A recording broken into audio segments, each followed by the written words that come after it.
entrevista aqui no Conexão Poder. E hoje a gente recebe a secretária de Estado de Meio Ambiente, Maureen Lazzaretti, e aqui ao meu lado a jornalista Karine Buda.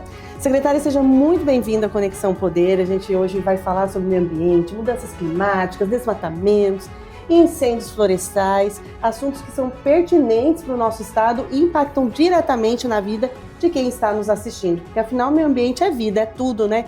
E você tem aí uma trajetória de mais de 6 anos no meio ambiente, é técnica, mas também tem toda uma habilidade política para lidar com o tema, porque é um tema que divide muitas opiniões. Seja muito bem-vinda e saiba que aqui no Conexão Poder a gente tem esse compromisso, esse propósito de trazer informações que possam, de alguma maneira, transformar a vida de quem está nos assistindo. Seja bem-vinda. Muito obrigada, é uma grande alegria estar aqui com vocês e, de fato, falar de temas que são difíceis, de certa forma. A agenda ambiental, ela divide opiniões, ela é muito polarizada, mas nós temos um compromisso de levar a informação de qualidade para quem nos assiste. Então vamos bater um papo qualitativo hoje, falando um pouquinho dessa dicotomia entre conciliar o meio ambiente e como nós, seres humanos, podemos contribuir para que essa agenda seja transformadora para os próximos anos. E, secretária, é possível, então, conciliar? Porque a gente vê brigas, como você disse, né? Polarizações, como se tivéssemos dois lados, e todos sabemos que é necessário um meio ambiente de qualidade para que a gente possa viver, e que os crimes ambientais eles não existam, mas também tem que ter desenvolvimento econômico. Em que medida Mato Grosso está situado na proteção do meio ambiente, mas também voltado para o desenvolvimento econômico? Bom, como nós comentávamos um pouquinho antes de iniciar o nosso bate-papo, eu estou desde o início da gestão do governador Mauro e do vice-governador Otaviano. O plano de governo foi criado pensando em estruturar o estado de Mato Grosso para que a política de conservação e produção pudesse, de fato, ser materializada para a população. Desde o início da gestão, todas as nossas ações, elas têm como foco garantir produção sustentável, criando um ambiente favorável para quem quer empreender. Isso significa o quê? Trazer eficiência para os serviços que são prestados ao cidadão e, ao mesmo tempo, combater os ilícitos ambientais. Nós levamos para o Brasil e para o mundo a informação real do que é Mato Grosso. Mato Grosso é um estado produtor, é o maior produtor de grãos, é o maior produtor de carne, é o maior produtor de madeira nativa, legalizada, mas também preserva 60% do seu território. É óbvio que, durante a construção dessas políticas, nós temos que trabalhar o equilíbrio entre as exigências que são feitas, as regras para serem cumpridas e, efetivamente, criar mecanismos para punir com bastante rigor aqueles que descumprem. O que nós vimos ao longo desses últimos 6 anos? O aumento progressivo e crescente, realmente meteórico, da legalidade e a redução dos ilícitos, porque de fato nós viramos referência em combater os ilícitos ambientais. Mas para tratar de polarização, que é isso, né? Você, quando trata de um tema ambiental, normalmente de um lado há aqueles que defendem excessivamente as concessões para as medidas de controle e aqueles que querem um rigor que não é possível ser cumprido. Nós sempre ouvimos ambos os lados e, para estabelecer qualquer política pública de melhoria, esse diálogo acontece e a decisão do Estado tende a desagradar um pouquinho a cada uma desses polos. Porque o equilíbrio é quando eu consigo ouvir um pouco o setor produtivo, entender aquilo que é inviável e também o setor ambientalista para dizer o que é absolutamente necessário. Todo mundo tem que ceder um pouquinho. Todos têm que ceder, porque não há equilíbrio nas relações sociais se somente um lado for atendido. Toda norma que foi excessivamente liberalista, quebrou os controles que nós temos, ela tende a ser revista pelo judiciário, que é o último órgão de controle. Da mesma forma, as normas absolutamente rigorosas nunca vão ser cumpridas. Então ela vai acabar sendo o que a gente chama de uma norma inócua, que foi estabelecida, publicada e nunca foi colocada em prática. O desafio do Estado é tornar palpável o desenvolvimento sustentável, criando mecanismos para apoiar a produção que tenha o foco nessa sustentabilidade. Secretária, hoje a gente consegue, em tempo real, identificar uma área que está sendo desmatada? Conseguimos. O Estado de Mato Grosso, inclusive, recebeu, na última semana, no dia 10, do Ministério de Justiça e Segurança Pública um prêmio de eficiência no monitoramento e fiscalização do desmatamento e dos ilícitos ambientais no país. Nós ganhamos o primeiro lugar exatamente porque inovamos no final de 2019, ousamos implementar a tecnologia para apoiar as ações de fiscalização. Hoje nós costumamos dizer que não há crime que nós não consigamos enxergar. Ele não tem CPF, ele está localizado e orienta as ações da fiscalização de todas as nossas forças de segurança e com isso nós ampliamos em 660% a capacidade de autuação, de repreensão dos ilícitos ambientais em tempo real.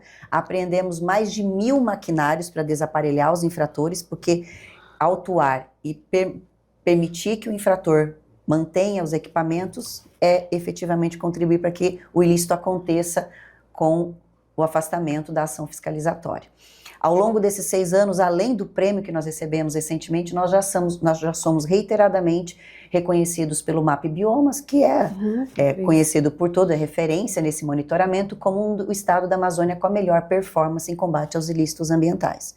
Mas, óbvio, também pensando em qualidade. Então, essas informações são claras, são compreendidas hoje pela população, pelo judiciário. Nós não ampliamos a fiscalização sem qualidade.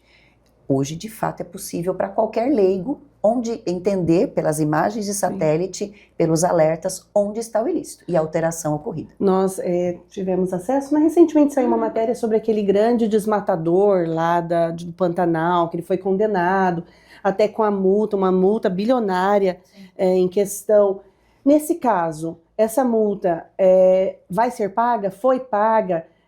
Aconteceu porque nós não tínhamos essa tecnologia e por isso houve essa extensão territorial de desmatamento. Se hoje, agora em junho de 2025, algo dessa natureza não vai acontecer mais? Aconteceu porque o nosso sistema de monitoramento, ele estava preparado, assim como qualquer sistema, ele tem uma calibragem. Então ele está preparado para identificar alteração a corte raso, quando eu elimino a vegetação. E a exploração seletiva, que é o corte de árvores, que ela aparece na imagem, né, dentro do script que foi criado, e isso é identificado automaticamente. O ilícito com uso de agroquímico, ele não tem essa mesma aparência para o satélite.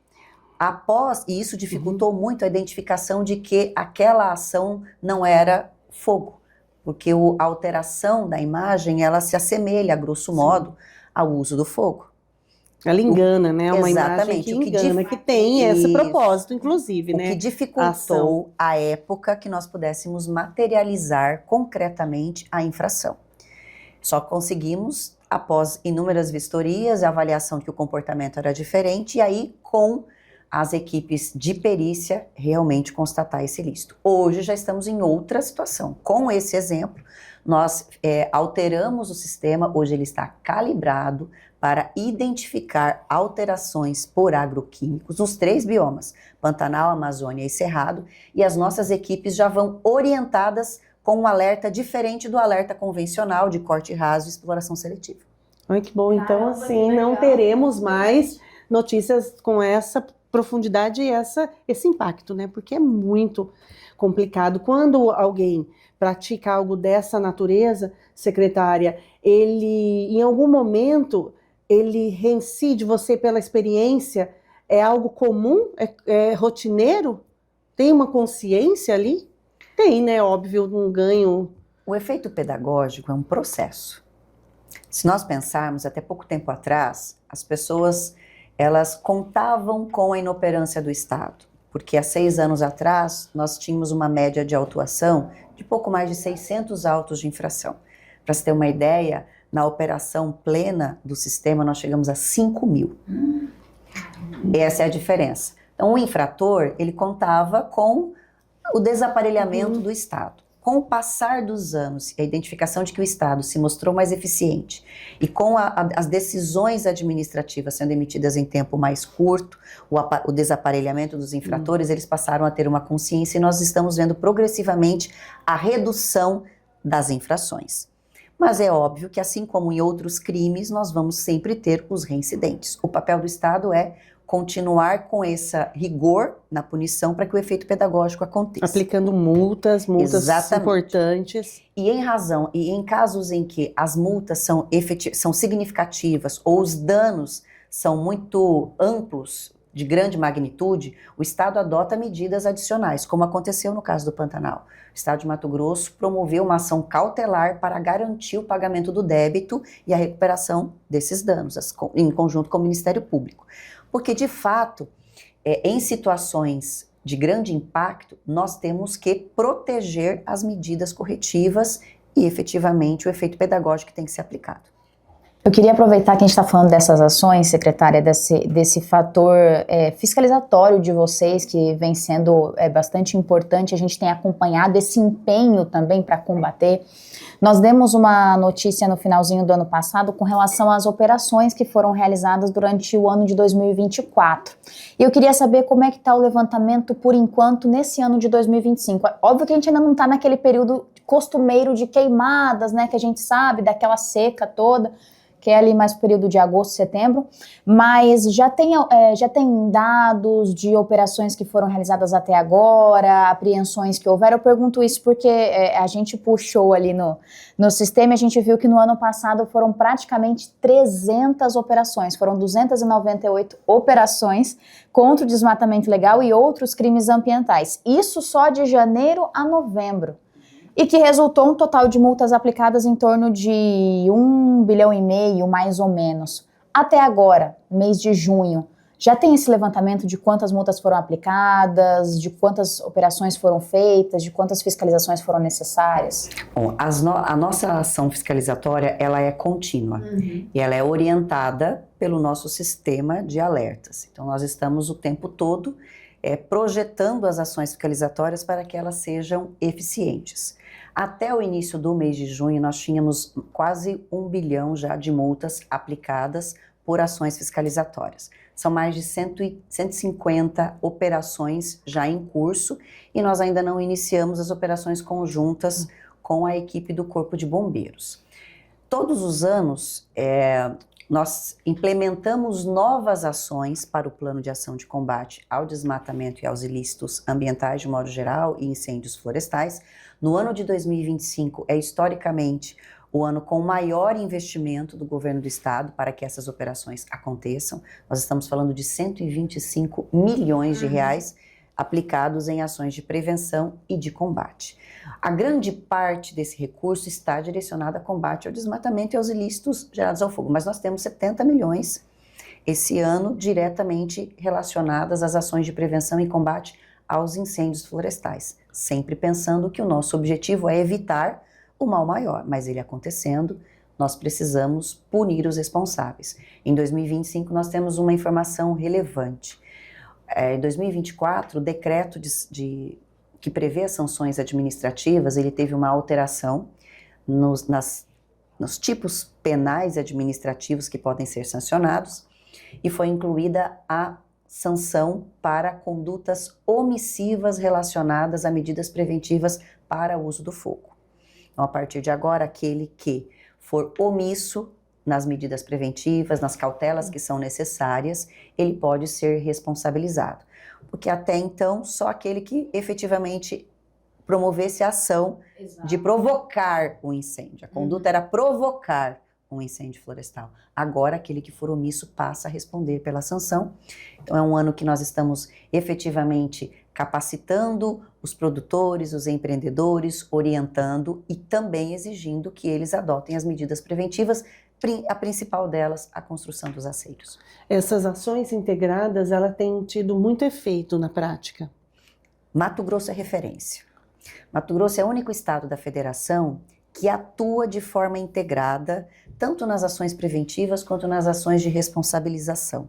Aqui, em Mato Grosso, o Corpo de Bombeiros e o Batalhão Ambiental da Polícia Militar têm atribuições para aplicar sanção em conjunto com a Secretaria, mas também tem as prerrogativas para atuar nessa prevenção.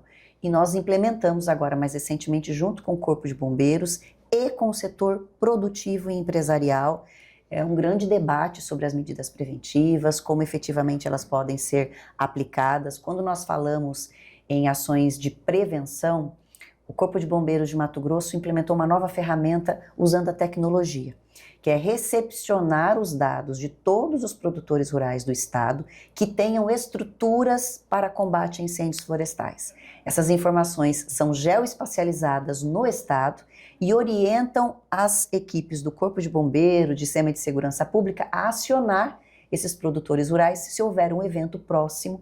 Isso vai, de certa forma, melhorar muito a nossa capacidade de resposta ainda no início de um evento relacionado ao fogo, que pode, em muitos casos, ter acontecido além da vontade de um produtor rural, de um empresário. Nós entrevistamos produtores rurais, né, coletivos, né, o Climate, enfim, pecuaristas, a ProSoja, e eles sempre reforçaram isso, que é preciso que não só a imagem do produtor rural, como que caminha ao lado, que é contra a questão do incêndio criminoso, mas que também para o senso comum fique muito claro que o produtor rural ele é um dos principais interessados para que tenha qualidade, para que não aconteça o incêndio. Isso já melhorou, secretária? Assim, as pessoas já têm essa informação, essa compreensão de que realmente o produtor rural ele caminha ao lado do Estado, caminha ao lado do Corpo de Bombeiro, que, claro, quem pratica o ilícito é aquele criminoso que não tem, né, compromisso aí com sustentabilidade. Ainda há por parte da sociedade um vínculo que eu digo assim, que é um vínculo de demonização do setor produtivo, certo? Ainda há muitos eixos da sociedade que atribuem exclusivamente ao produtor rural os eventos relacionados ao uso do fogo. E nós temos concretamente, como esses dados que eu passei agora, informações que mostram o contrário. A maciça maioria dos produtores rurais não fazem uso do fogo, são totalmente adversos ao uso do fogo, porque o fogo vai lhes causar prejuízo econômico, né, mas também ao seu patrimônio, não só ao patrimônio que efetivamente é atingido naquele momento, mas a própria produção fica prejudicada. Porque imagine que numa área onde a agricultura é o forte, a passagem de fogo compromete a qualidade do solo e vai exigir dele investimentos muito maiores para, vamos dizer, melhorar a qualidade do solo, e ainda assim ele pode ter uma produção no próximo ano prejudicada. Então não é interesse da maior parte dos produtores. Óbvio que vai ter aquela parcela que não tem esse mesmo compromisso, que vai praticar os crimes, mas nós não podemos atribuir aos produtores os eventos críticos que nós temos. Nós temos outras parcelas de pessoas da sociedade que são responsáveis pelo uso do fogo. Nas áreas urbanas nós temos uma quantidade enorme de focos de calor ao entorno das áreas urbanas. Isso compromete a saúde pública. O índice de focos de início de incêndios florestais em terras indígenas, em assentamentos, ainda é muito grande.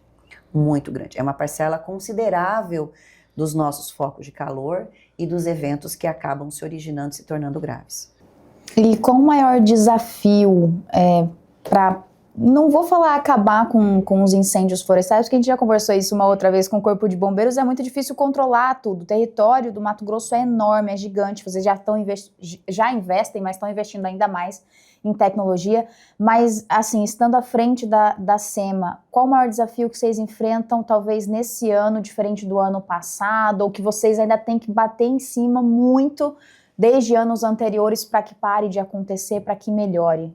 Qual a maior dificuldade? Eu acho que é mais correto. Acho que a maior dificuldade é, de fato, levar ao conhecimento amplo da sociedade as medidas que são efetivamente necessárias para prevenir e, principalmente, orientar e conduzir a população que precisa fazer uso do fogo a fazê-lo de forma correta.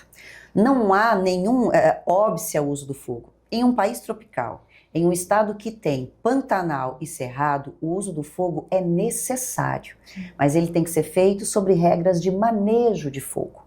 O fogo, inclusive, pode evitar grandes incêndios florestais. Nós temos promovido o manejo do fogo nas unidades de conservação em pontos específicos e estratégicos para evitar que áreas que não podem ser atingidas acabem sendo atingidas de forma controlada. O maior desafio que nós temos é efetivamente engajar a sociedade nesse compromisso. Nós já fizemos inúmeras melhorias e alterações nas normas e procedimentos para tornar mais acessível as autorizações de queima controlada, vem uma inovação que teve uma contribuição importante do Estado de Mato Grosso. No Comitê Nacional de Manejo Integrado do Fogo, está sendo discutida uma autorização por adesão e compromisso para uso do fogo, que é um mecanismo mais ágil, com menos burocracia e que tem como objetivo permitir que o pequeno produtor, o assentado, o pequeno produtor, possa fazer uso do fogo adequado, fora do período proibitivo, porque no período Isso que eu ia te proibitivo... perguntar, nós estamos no período proibitivo Exatamente. e tudo que foi liberado cai por terra.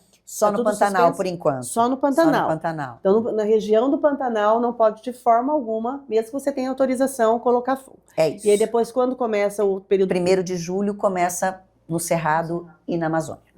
Ok? Prestem atenção. Exatamente. Mas, enquanto está permitido o uso do fogo, é importante que ele seja feito naquelas Ele tem que ter áreas autorização. e com autorização do órgão. Já simplificamos as autorizações e vai haver agora uma inovação pelo Conselho Nacional, que nós contribuímos com o texto, para vir uma autorização por adesão e compromisso que tende a ser mais rápida. Então, o manejo do fogo também é uma forma da gente evitar grandes incêndios, né, de proporção. E você citou também a questão dos aceiros. Eles são obrigatórios no Pantanal. O que é? Explica para quem está nos Os assistindo. aceiros são, de fato, medidas preventivas que consistem em criar uma faixa sem vegetação, limpa, no entorno das divisas da propriedade e na divisa da área útil com a área de reserva legal e a área de preservação permanente, permitindo o acesso para combate a incêndios florestais na eventualidade de que eles aconteçam. Equivocadamente, às vezes as pessoas pensam que essa faixa de acero é para evitar que o fogo ultrapasse os limites do imóvel. É impossível a gente garantir isso por meio de acero, porque as condições climáticas no período proibitivo são adversas. Ventos muito fortes. Eu já presenciei um foco de calor ultrapassar o rio Cuiabá numa faixa em que ele tem mais de 200 metros de largura. Então não é o aceiro que vai evitar que o fogo adentre, mas o aceiro vai permitir o acesso rápido de caminhão-pipa, de tratores, para que naquela ocasião você possa criar estruturas para evitar a ampliação daquele incêndio. E são obrigatórios, essas Eles faixas são obrigatórios. Nós temos uma regulamentação específica para o Pantanal, publicada no Diário Oficial de ontem, que estabelece uma faixa diferenciada de aceiros, considerando a especificidade do bioma Pantanal. Ela tem que ser no mínimo de 20 metros, com o máximo de 40, e onde há divisas de propriedade, cada proprietário fica responsável entre 10 e no máximo 20 metros de aceiro no entorno da sua cerca, na porção do seu imóvel, para que esta faixa que esteja limpa permita ao Corpo de Bombeiros, aos brigadistas, os maquinários da Sinfra que estão ajudando no combate, que eles possam acessar rapidamente e promover ações adicionais para evitar incêndios de grande proporção. Nós começamos falando, né, na entrevista sobre a questão dessa polarização das ideias que muitas vezes ficam em conflito. Secretária, no ponto de vista da questão política em Mato Grosso, quando a gente olha para os parlamentares, para a Assembleia Legislativa, há um entendimento sobre essa ação, esse compromisso do governo do Estado? Ou a cada momento é preciso ir até lá, discutir, apresentar? Ou há, sim, um entendimento, não, o governo do Estado está atuando com esse propósito de desenvolvimento também na questão, né, econômica e do meio ambiente? Vamos dizer, posso afirmar, com a minha experiência, né, estou há 6 anos e meio à frente da secretaria, mas eu atuo há 20 anos, já fui secretária adjunta por 2 oportunidades, assessora jurídica da FEMA ainda, quando não era secretaria. Eu posso dizer que talvez nós vivamos um momento mais produtivo de atuação conjunta entre o governo do Estado e a Assembleia Legislativa. Nós tivemos inúmeros exemplos de legislação que foram construídas integradamente à Assembleia discutindo com o governo do Estado. Invariavelmente, em algumas oportunidades, surgem projetos de lei que não foram previamente discutidos. Mas nós sempre nos colocamos à disposição, fazemos esclarecimentos e, de um modo geral, aprimoramos. Fazendo um paralelo com normas federais e normas estaduais, ao longo desses 6 anos e meio, nós melhoramos de forma muito expressiva a legislação ambiental do Estado no que diz respeito a licenciamento ambiental, a cadastro ambiental rural, que é o que a população sente de forma mais direta. Nós simplificamos e compatibilizamos o rito do licenciamento com o porte e o potencial poluidor dos empreendimentos. Então, nós criamos aqui no Estado a licença por adesão e compromisso, num modelo que é diferente de todo o país. Nós criamos a licença ambiental simplificada, nós desburocratizamos todo esse processo, implementamos tecnologia, criamos o CARD Digital 2.0. Todas essas legislações foram construídas com amplo debate. E elas não foram judicializadas. Nós olharmos o exemplo de outros estados, estava conversando com o colega de Tocantins e o do Amazonas. Tocantins teve a sua LAC, o seu processo de construção, discutido judicialmente e acabou gerando efeito nenhum de benefício à sociedade. O Amazonas também implementou a ferramenta, mas não conseguiu colocar em prática porque houve questionamento. Essa construção que nós fazemos aqui, ela tem o apoio da Assembleia, mas também do setor produtivo, do Ministério Público, do Tribunal de Justiça. Eu acho que nós podemos dizer que Mato Grosso vive um momento muito positivo de construção de políticas públicas ambientais que tem uma visão ampla dos interesses da sociedade. Setor produtivo, setor ambientalista e o próprio poder público induzindo e motivando a políticas públicas inteligentes. E o diálogo com o governo federal? Em relação ao governo federal, em relação à ministra do Meio Ambiente, em relação à imagem, porque Mato Grosso, ele é um estado muito importante, né, no país, questão economicamente, a visão do Brasil para o mundo. Como é esse diálogo, essa construção conjunta? Essa podemos dizer que é um pouco mais tormentosa. Talvez, porque a visão é um pouco distinta, né, na sua essência. Hoje, além de secretária do Estado, eu sou presidente da ABEMA, da Associação Brasileira das Entidades Estaduais de Meio Ambiente. E nós temos, do ponto de vista da visão dos estados, porque a ABEMA congrega 50 entidades estaduais de meio ambiente, todas as secretarias e os institutos, fundações e autarquias que executam política ambiental nos estados compõem a ABEMA. E nós temos feito um franco debate com o governo federal, no âmbito do CONAMA, da Comissão Tripartite Nacional, e invariavelmente a nossa visão é distinta. Porque os estados executam 90% das políticas ambientais no território. Essa é a realidade do Brasil. O governo federal estabelece política, mas quem cumpre, quem executa, quem é cobrado é o estado. Os municípios estão aí tentando se preparar para executar, mas são os estados. No entanto, quando nós temos políticas públicas discutidas a níveis federais, há uma tendência a não ouvir os estados. E nós temos mostrado que o estado tem trajetória. A ABEMA tem 40 anos, fizemos 40 anos esse ano. Nós antecedemos a criação do IBAMA. Então, os estados estão atuando há muito mais tempo que os órgãos federais. Os principais temas que são controvertidos. Nós temos uma visão distinta do PL do licenciamento. Os estados têm uma visão distinta sobre isso. Nós temos uma visão distinta sobre desmatamento zero. Discutimos muito isso. Nós sempre defendemos desmatamento ilegal zero. Mas o que defende o governo federal é desmatamento zero, sem esclarecer para a sociedade quais serão então os mecanismos para que um particular seja indenizado pela área. Ele não pode usar a sua área, quem vai pagar a conta? Os mecanismos, né, de pagamento por serviços ambientais, sejamos francos, eles não se materializam, eles não têm escala, nem no mundo, menos ainda no Brasil. Nós estamos a todas as COPs discutindo investimentos para a manutenção da floresta em pé. E a cada COP, o compromisso vai se distanciando mais ainda. E a expectativa para essa não é diferente, porque os países desenvolvidos, ou os países ricos, hoje estão concentrados em gastar recursos na guerra.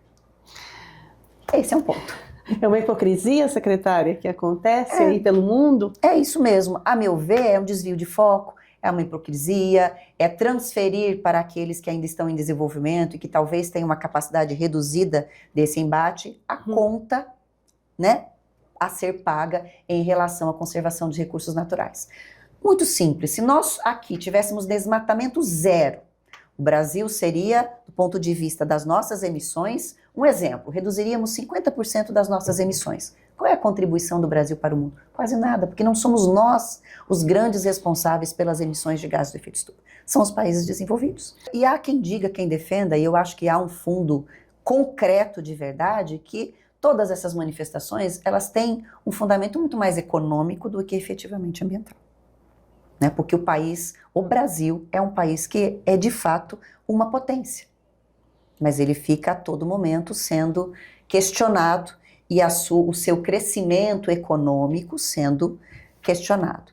Claro, isso não quer dizer que nós não tenhamos que manter os nossos compromissos ambientais, mas eles têm que ser razoáveis, eles têm que considerar o cidadão. Essa é uma defesa que eu faço em qualquer lugar. Eu sempre digo, não adianta eu ter um Monet na parede se eu não tiver comida na mesa. E há maneiras de equilibrar isso, né? Quando você disse que esse diálogo ele é de uma certa forma assim torturoso, ele é árduo, ele é possível e existe uma perspectiva de melhora? Sim, a gente tem diálogo, mas até onde a gente consegue evoluir, compatibilizar, isso ainda é um desafio. Podemos dizer que nós estamos caminhando para isso, mas há uma estrada longa para que de fato a gente possa compatibilizar. Em momentos anteriores a gente tinha dificuldade de diálogo, de iniciar essa conversa. Hoje a gente tem espaço para falar, tem espaço para se manifestar, isso é relevante, é importante.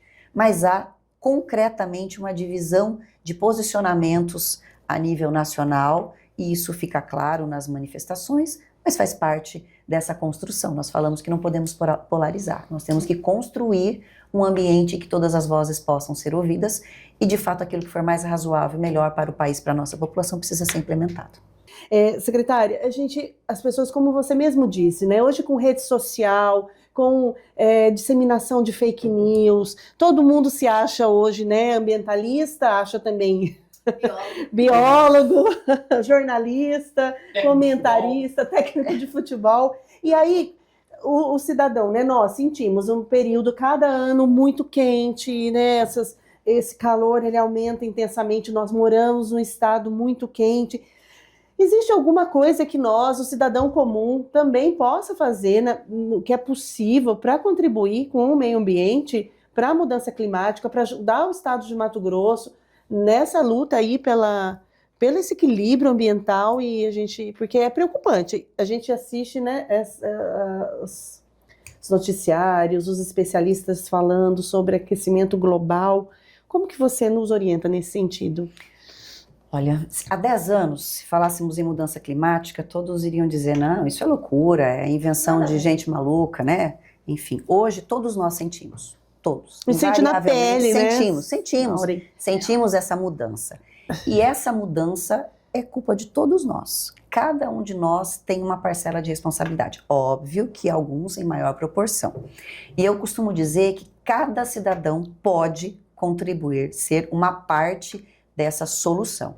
Essa solução faz parte, ela está dentro do nosso dia a dia, da forma como nós podemos efetivamente orientar aqueles que nos cercam, das melhores práticas. Todos os dias vocês vão ver insumos de informações que dizem como aproveitar melhor a água, como manter a vegetação, e não estou falando só da vegetação nativa, nós estamos falando da nossa cidade, do ambiente urbano, que é o ambiente que nós vivemos todos os dias. Se nós olharmos, nós podemos contribuir muito para a qualidade de vida e a qualidade ambiental daquele espaço que nos cerca.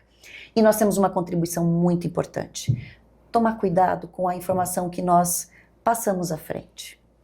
Porque hoje o fake news, como nós comentamos, ele é muito forte. E nós vemos uma série de informações equivocadas sendo repassadas por pessoas que são formadores de opinião.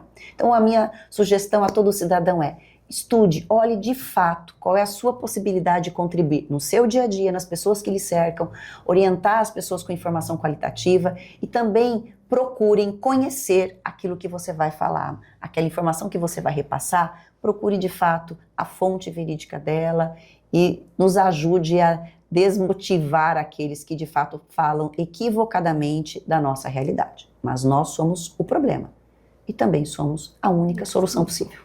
A secretária participa, né, pelo Brasil de vários eventos, reuniões, encontros, né, tem também esse papel de representatividade, e aí se ventilou o nome dela, a candidata a deputada federal, e a gente está aqui fazendo torcida. Secretária, passa pela sua, assim, existe algum plano, embora você seja técnica, né, você tem um trabalho técnico que é referência, né, no estado, no país, mas a questão política, ocupando por vários momentos cargo, né, que é um cargo de secretária, né, secretária adjunta, te coloca nesse patamar e também nessa vitrine. Existe alguma possibilidade da secretária Mauri vir a ser candidata a deputada federal, estadual, compor uma chapa? Sendo muito franca, nunca passou pela minha cabeça focar na parte política partidária. Apesar de eu ser filiada no partido, de eu efetivamente... Qual partidos? No União Brasil. União Brasil. Partido do governador Mauro Mendes. E mais pela liderança feminina que tem no União Brasil. Tenho várias mulheres amigas que fazem parte. Sim. A boa política ela é interessante, mas eu nunca me vi com um perfil político partidário. A minha formação é jurídica, eu tenho muita facilidade com edição de normas, discutir normas, mas o processo eleitoral é algo que talvez me assuste, sendo muito franca com você. E também por estar numa pasta delicada, né, hostil, às vezes, para boa parte da população, eu nunca imaginei essa possibilidade, sendo franca com vocês, tá? Agora, talvez porque esteja se aproximando o período eleitoral e pela forma como eu me posiciono, às vezes discutindo projetos de leis, essa conjectura acontece. Mas eu diria que não está nos meus planos. Essa é a resposta final. Muito obrigada. Mais alguma pergunta, Karine? Por hoje é só. Obrigado, Ana. Obrigado, secretária. Fica aí o presente do Conexão Poder para ti, levar lá para o seu gabinete, para a sua sala. E em outra oportunidade, quem sabe com um pouquinho mais de tempo, a gente vai falar sobre outros assuntos que envolvem o meio ambiente. Obrigada, Karine. Obrigada, Ana. Foi uma grande alegria. Secretária, para se despedir também do público, na sua câmera, alguma pergunta, algum questionamento que a gente não fez, algum esclarecimento que gostaria de deixar? Só alertar a todos os cidadãos que efetivamente cumpram assim aquela tarefa de cidadão exemplar, observem as regras do período restritivo de uso do fogo. Esse é um tema que efetivamente nos preocupa muito. O ano de 2025 ainda apresenta condições climáticas extremas para o estado de Mato Grosso e a partir de agora a tendência é que os eventos críticos aconteçam. Então, adotem as medidas, as cautelas, cumpram a lei, porque o que nós queremos é passar por esse período crítico de forma tranquila, sem prejudicar a saúde dos nossos cidadãos. E eu quero mais uma vez só agradecer Ana, Karine, pelo espaço, pela oportunidade de debater qualitativamente temas que são de interesse da sociedade, importantes para o nosso Estado e para o debate nacional. Secretária, já sempre muito bem-vinda aqui ao Conexão Poder. Obrigada, Karine. Obrigada a você pela companhia e até a próxima entrevista.